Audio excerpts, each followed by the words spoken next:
Madam, உங்க plan பிரச்சனையில தான் போய் முடியும்னு நான் அப்பவே சொன்னேன். பாருங்க எவ்வளவு கன்ஃபியூஷன் ஆயிருச்சுன்னு. இல்ல அசோக், நான் நம்ம ஆளுங்க கிட்ட டம்மியான ஆயுதங்களோட தான் வர சொன்னேன். ஆனா இவனுங்க கிட்ட நிஜமான ஆயுதமா இருந்தது. நான் வேற மயக்கத்துல இருந்தேன். அவனுங்க கொலவெறி புடிச்சவனுங்க. துர்கா கெஞ்சி கேட்டாலாம், இவனுங்க மன்னிச்சு விட்டானுங்களாம். தோ, இவன் என்ன நடந்ததுன்னு சொல்ல வந்தான். துர்காவை பார்த்ததும் அப்படியே பிளேட்டை மாத்திட்டான். துர்கா வேணும்னே எங்களை கொல்ல வந்தவனுங்க இவனுங்க கிடையாதுன்னு அடிச்சு சொல்றா. இப்ப நான் என்ன முடிவுக்கு வரதுன்னே தெரியல.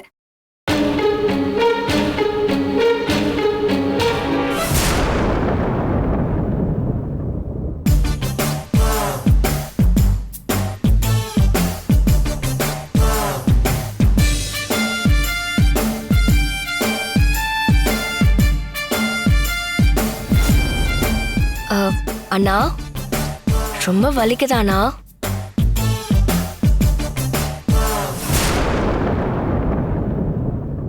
உங்க எல்லாருக்கும் சீக்கிரம் சரியாகணும்னு நான் சாமி கிட்ட வேண்டிக்கிறேன். சரிங்கக்கா. மேடம், எனக்கு ஒன்று தோணுது, சொல்றேன்னு நீங்க தப்பா எடுத்துக்காதீங்க. சொல்லுங்க. இந்த ரவுடிங்க இங்க தான் இருக்க போறானுங்க. நான் இங்க இருந்து துர்காவை கூட்டிட்டு போறேன். அதுக்கப்புறம் கூட நீங்க அவனுங்க கிட்ட பேசி பாருங்க. ஓகே அசோக், நீங்க சொல்றதும் சரிதான்.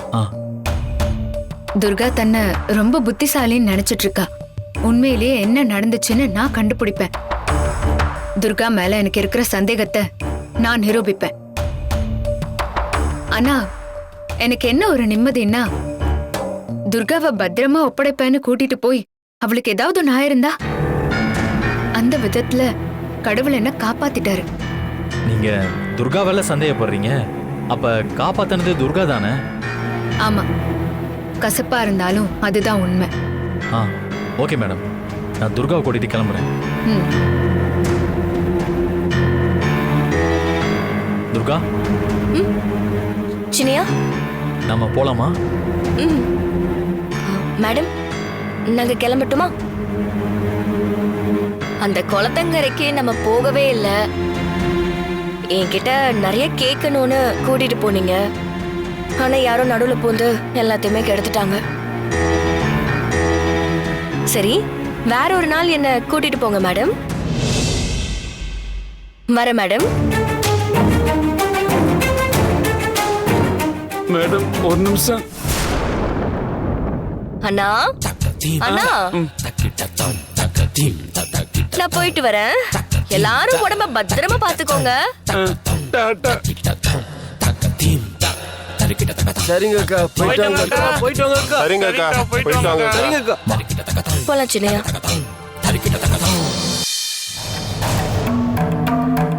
துர்கா, நீ ரொம்ப ஸ்மார்ட் தான். ஆனா நான் உன்னை விட ஸ்மார்ட். சீக்கிரம் எல்லா உண்மையும் வெளியே வரதான் போகுது.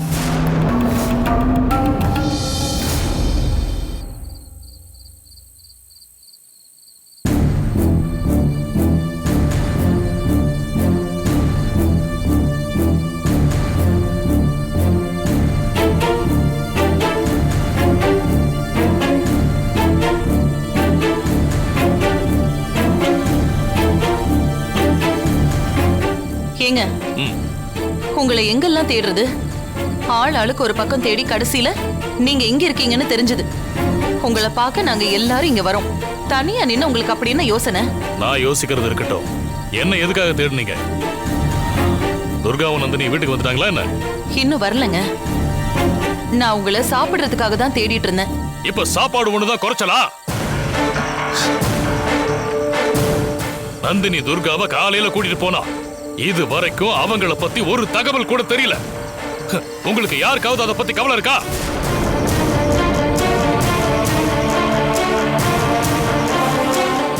ஆனா நேரத்துக்கு மட்டும் சாப்பிடணும், அவ்வளவுதானே? அண்ணே, உங்க பதட்டத்தை என்னால புரிஞ்சுக்க முடியுது. எதிரிகளை அழிக்கணும்னா முதல்ல நாம நல்லா இருக்கணும்ல.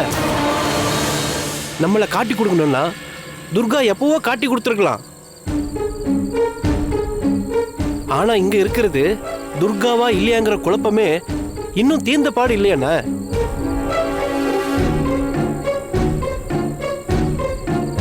உங்க மனசுல என்ன இருக்குன்னு சொல்லுங்கண்ணா.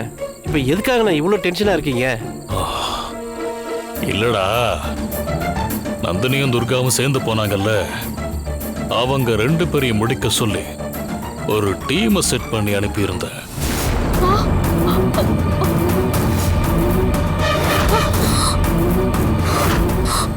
இது வரைக்கும் துர்காவும் நந்தினியும் வீடு வந்து சேரல. நான் அனுப்பின ஆளுங்க கிட்ட இருந்து போனும் வரல. நான் கால் பண்ணா யாரும் எடுக்கவும் இல்லை. அங்க என்ன நடந்ததுன்னு இப்ப வரைக்கும் எனக்கு ஒண்ணுமே தெரியலடா. அதான் அந்த டென்ஷன்ல தான் நான் உங்க எல்லாரையும் புடிச்சு கத்திட்டேன். என்னங்க இது? அவங்கள கொல்ல ஆளுங்களை அனுப்பியிருக்கீங்க. இந்த விஷயத்த ஏன் என்கிட்ட கூட சொல்லல? சொல்லிட்டு செஞ்சாதான் எதுவுமே நடக்க மாட்டேங்குது. எல்லாம் நல்லபடியா முடிஞ்சா அப்புறம் சொல்லிக்கலாம்னு பார்த்தேன். அதுக்கும் விட தெரியல. அப்பா, நந்தினி திடீர்னு வந்து துர்காவை கூட்டிட்டு போனாங்க. உடனே எப்படி ஆளுங்களை செட் பண்ணீங்க? அவங்க ஒன்னா போவாங்கன்னு உங்களுக்கு முன்னாடியே தெரியுமா என்ன? ஆமா, எனக்கு முன்னாடியே தெரியும். எப்படிப்பா? எனக்கு வேண்டியப்பட்ட ஒரு பழைய ரவுடி இருக்கான். நேத்து நைட்டு அவனுக்கு போன் பண்ணி சொல்லிட்டான்.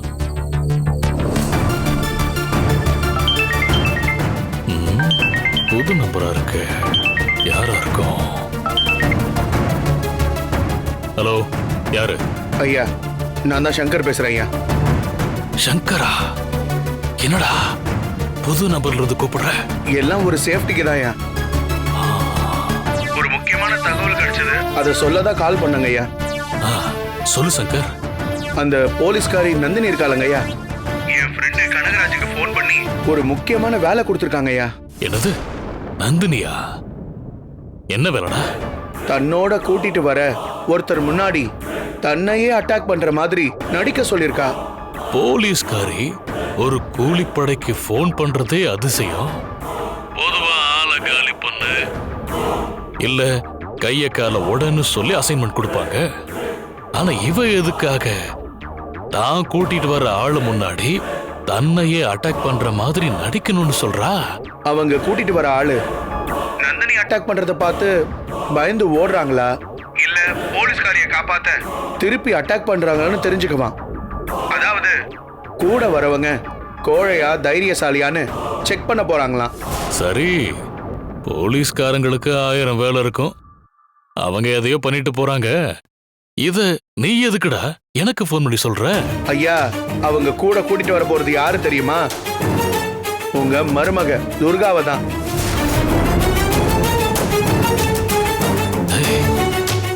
என்னடா சொல்ற? ஆமாங்க ஐயா, ஏற்கனவே நீங்க உங்க மருமக துர்காவை கொல்றதுக்கு பிளான் போடுறீங்கன்னு பாஸ்கர் என்கிட்ட சொல்லிட்டான். அதனாலதான் என் காதுக்கு வந்த இந்த மேட்டர் உங்களுக்கு ஏதாவது யூஸ் ஆகுமோன்னு நான் போனே பண்ணேன். டேய் சங்கர், உண்மையிலேயே நீ சூப்பரான விஷயம் தான்டா சொல்லியிருக்க. எனக்கு ஒரு ஐடியா தோணுது.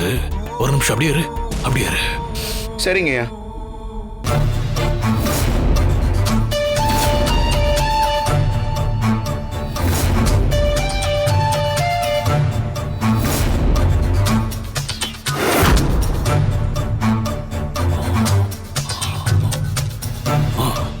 டேய் சங்கர். ஐயா, இது பாரு, நான் சொல்றத கவனமா நல்லா கேட்டுக்க. நான் ஒரு கூலிப்படைய செட் பண்றேன். சரிங்கய்யா. அதுல இருந்து மாறின்னு ஒருத்தன் உனக்கு போன் பண்ணுவான். அவன்கிட்ட நந்தினியோட பிளான பத்தி சொல்லு. நந்தினி துர்காவை எப்ப கூட்டிட்டு வர்றா, நீங்க துர்கா முன்னாடி நந்தினி அட்டாக் பண்ண போற இடம், டைம் எல்லாத்தையும் அவன்கிட்ட சொல்லிடு. சரி சரிங்கய்யா. இத பாரு, மாறி அதுக்கு முன்னாடியே உங்களை லாக் பண்ணிட்டு உங்கள மாதிரி அவனுங்களும் நந்தினிய அட்டாக் பண்ண போகட்டும். ஆனா அவனுங்க நடிக்க மாட்டானுங்கடா. நிஜமாவே நந்தினிய காலி பண்ணிடுவானுங்க.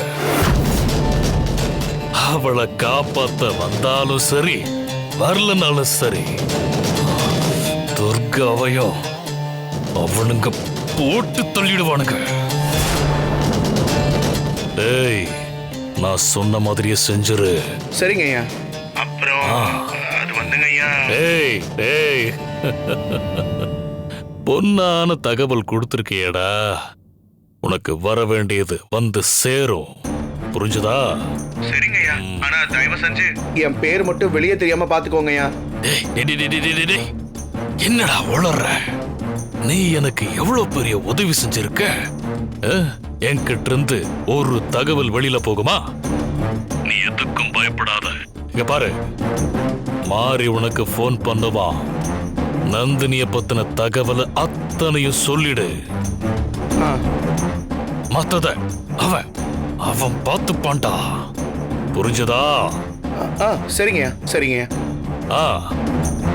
சரி, நான் வச்சிடுறேன். நான் மாறிக்கிட்ட பேசணும். சரிங்க.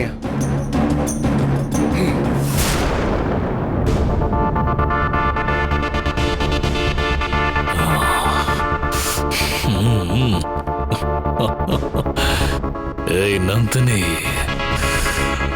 வகையா வந்து மாட்டிக்கிட்டடி. இதுல என்ன அழகுனா, நீ மட்டும் மாட்டலடி. இவ்வளோ நாளா நான் துடிக்க துடிக்க கொள்ள நினைக்கிற அந்த துர்காவையும் சேர்த்து சிக்க வச்சிருக்க. ஏய், என்னையா நீ சந்தேகப்படுற? உங்க ரெண்டு பேரையும் காலி பண்ற காலி பண்றடி.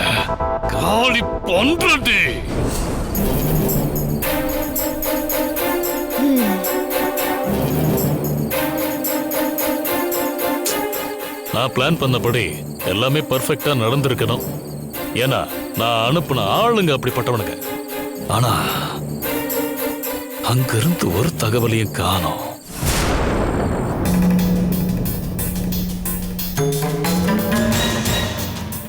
நந்தினியும் துர்காவும் வீடு திரும்பல. அப்படின்னா பசங்க அவங்க கதையை முடிச்சிட்டாங்கன்னு தோணுது. ஆனா இந்நேரம் அவனுங்க எனக்கு போன் பண்ணிருக்கணும்ல. நான் போன் பண்ணாலும் எடுக்க மாட்டேங்கிறானுங்க. அதான் ஒரே குழப்பமா இருக்கு. மாமா, ஒரு சந்தேகம். என்ன? இல்ல, காலன் சாமியே துர்காவை புரிஞ்சுக்க முடியல. அவ பண்றதெல்லாம் அமானுஷ்யமா இருக்கு. ஒருத்தி அமானுஷ்யமா பண்றான்னா அவ மனுஷியே இல்ல. அவட்ட இல்ல அதுக்கும் மேலன்னு சொல்லி என்ன பண்ணலான்னு யோசிக்கிறேன்னு சொல்லி அவரே ஒதுங்கிட்டாரு. அப்படி இருக்கும்போது ஒரு கூலிப்படையை அனுப்பி எப்படி துர்காவை கொல்ல முடியும்?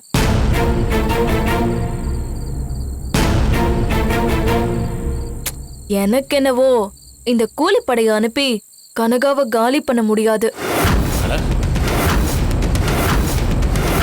கனகாவா? ஆமா, எல்லாரும் எதுக்காக என்ன அப்படி பாக்குறீங்க? கனகா யாரு?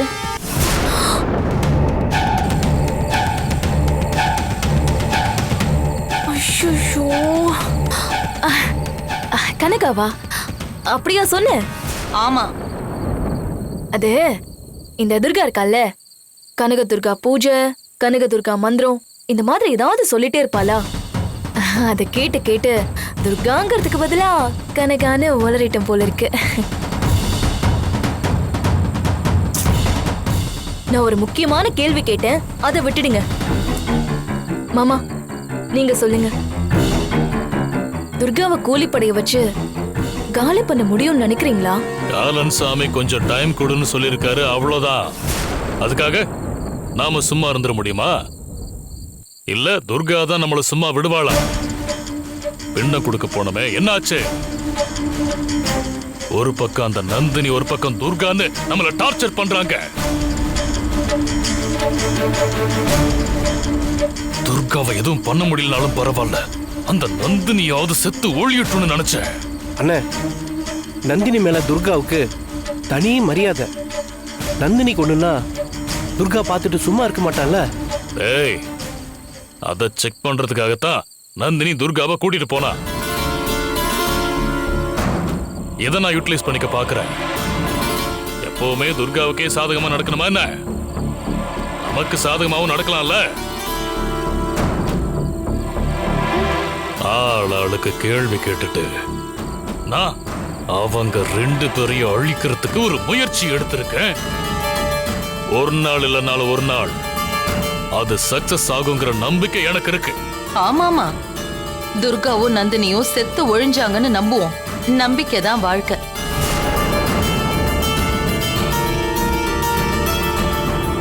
பிரியா,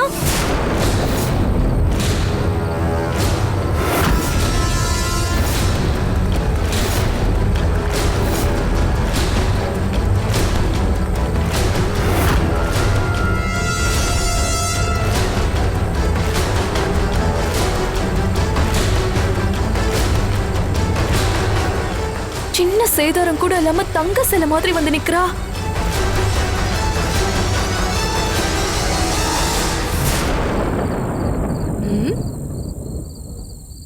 பிரியா, எப்பவும் மாநாட்ட உங்க ரூம்ல தானே போடுவீங்க. இன்னைக்கு என்ன மொட்டை மாடிக்கு வந்திருக்கீங்க? ரூம் ரொம்ப புழுக்கமா இருக்கா? நீ எப்ப வந்த? இப்பதான். நந்தினி கொண்டு வந்து விட்டுட்டு போனாங்களா? அவங்க இங்க கொண்டு வந்து விடுறது. ஏன் நந்தினிக்கு என்னாச்சு? அது பெரிய கதை. அத சொல்லணும்னா ஆரம்பத்துல இருந்து சொல்லணும். ஹாஸ்பிட்டல்ல இருந்து சின்னையா தான் கூட்டிட்டு வந்தாங்க. ஹாஸ்பிட்டலா? நீ அங்க எதுக்கு போன?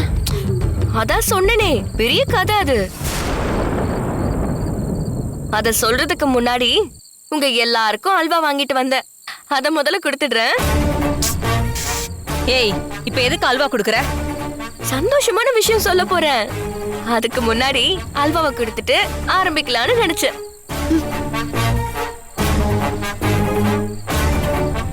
நானும் சின்னையாவும் கார்ல வரும்போது ஒரு கடையில சூடா அல்வா கிண்டிட்டு இருந்தாங்க.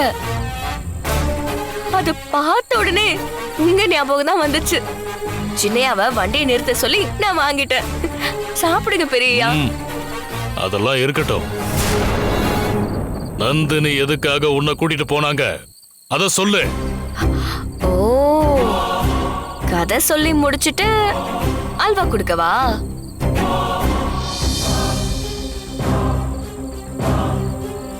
சரி, சொல்றேன். ஜீப்ல போறப்பவே நந்தினி மேடம் பிரியமா பேசிட்டு வந்தாங்க. சுத்து போன திருட்டு பையனை பத்தி ஏதாவது சொல்லுவேன்னு மாத்தி மாத்தி கேட்டாங்க. நான் வார்த்தைய விடவே இல்லையே.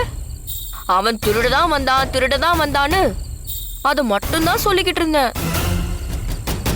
என்ன பெரியா, நான் அப்படி சொன்னது சரிதானே? மட்டசேகர திருடதான் வந்தான். ஆனா நந்தினி மேடம் தான் அவன் திருடவே வரல, குலகார பையன் வேற இதுக்கோ தான் வந்திருக்கான்னு திரும்ப திரும்ப அதையே சொல்லி கேட்டாங்க. ஒருவேளை அவன் உங்களை பார்க்க வந்தானான்னு தெரிஞ்சுக்க என்னையவே கேள்வி கேட்டு தொந்தரவு பண்ணாங்க. என்கிட்ட எதுவும் வாங்க முடியலன்னதும் ரொம்ப சென்டிமெண்டலா பேசி உனக்கு நான் ஏதாவது ஹெல்ப் பண்ணட்டான்னு கேட்டாங்க. நானும் இதான் சமயம்னு எனக்கு வேண்டிய ஒரு விஷயத்த கேட்டேன். என்ன கேட்ட?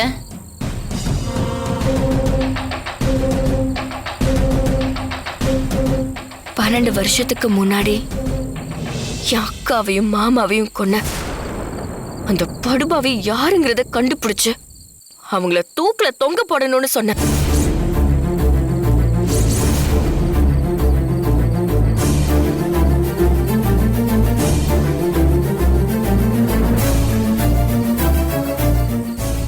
அதுக்கு நந்தினி என்ன சொன்னாங்க? கண்டிப்பா உனக்கு இந்த உதவியை நான் செய்யறேன். கொலைகாரனை சீக்கிரமா கண்டுபிடிச்சு சரியான தண்டனைய வாங்கி கொடுக்கறேன்னு சொன்னாங்க. அந்த கொலைகார பாவிங்கள வேலூர் ஜெயிலுக்கு அனுப்பி அவங்கள கழுத்திங்க வைக்கணும்னு சொல்லியிருக்கேன். அந்த நாள் கூடி சீக்கிரம் வரும்னு சொல்லியிருக்காங்க. அது நடக்கிறப்ப நடக்கட்டும். 2 பேரும் ஜீப்ல போனீங்கல்ல, அதுக்கப்புறம் என்னாச்சு? அப்புறம் என்னாச்சு? நானும் நந்தினி மேடமும் ஜீப்ல போயிட்டு இருந்தோமா, அப்போ திடீர்னு ஒரு ரவுடி கும்பல் வந்து நந்தினி மேடம கொல்ல பார்த்தாங்க. அப்புறம் மேடத்தை எதுவும் பண்ணிடாதீங்கன்னு அவங்க கால்ல விழாத குறையா கையெடுத்து கும்பிட்டு கெஞ்சி கேட்டு கத்துன கதறின. அவங்க என்ன பண்ணாங்க? நான் அழறத பார்த்து மனசு பொறுக்க முடியாம அப்படியே நந்தினி மேடத்தை விட்டுட்டு அங்கிருந்து ஓடிட்டாங்க. விட்டுட்டு போயிட்டாங்களா? அவங்க நந்தினிய விட்டுட்டு போயிட்டாங்களா? பெரியயா, என்னமோ அந்த ஆளுங்கள நீங்க தான் அனுப்புன மாதிரி அப்படி ஃபீல் பண்ணி கேக்குறீங்க.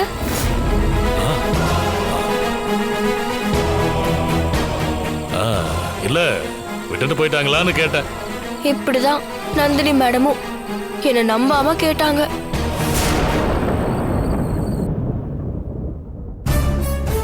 மேடம், ஒரு ஃபோன் பண்ணிக்கிறேன் மேடம்.